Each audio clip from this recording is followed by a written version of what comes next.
Jagdalpur PHC पक्षर स्वास्थ्य मेला कुकुड़ाखंडी block अंतर्गत जगदलपुर प्राथमिक स्वास्थ्य और आरोग्य केन्द्र पक्षर गुरुवार दिन जगदलपुर शिव मंदिर कल्याण मंडप परिसर में ग्रामवासी स्वास्थ्य सेवा निमंते एक स्वास्थ्य मेला कार्यक्रम आयोजित हो जाएछि। आयोजित कार्यक्रम स्वास्थ्य मेल लोक सचेतना सृष्टि कराई अणसंक्रामण रोग पलिएटिव एवं पुनर्वास चिकित्सा ओराल पाई जत्न अंतर्भुक्त करने मातृ और शिशु स्वास्थ्य सेवा बाहर करा बेले चक्षु नासा गला मानसिक स्वास्थ्य और जरूरीकालीन परिस्थिति एवं आघात पाई प्राथमिक चिकित्सा मागणा अत्यावश्यक औषध और निदान सेवा आरोग्य केन्द्र अधीन वितरण कर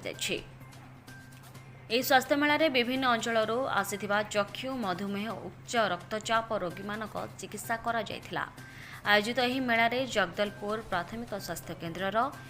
ammo Vijay Kumar Shivbuddhi Ayush doctor Sunita Pradhan pharmacist Hemant Kumar Patra supervisor Devraj Barad optometrist Biswajit Patjoshi camp coordinator Sunil Pradhan Mama Panda yoga trainer माशो भक्ति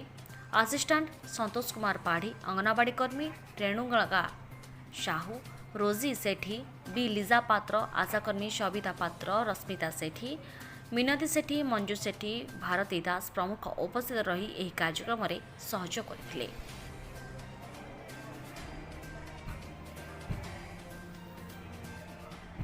ब्यूरो रिपोर्ट ईसा न्यूज ओडिया।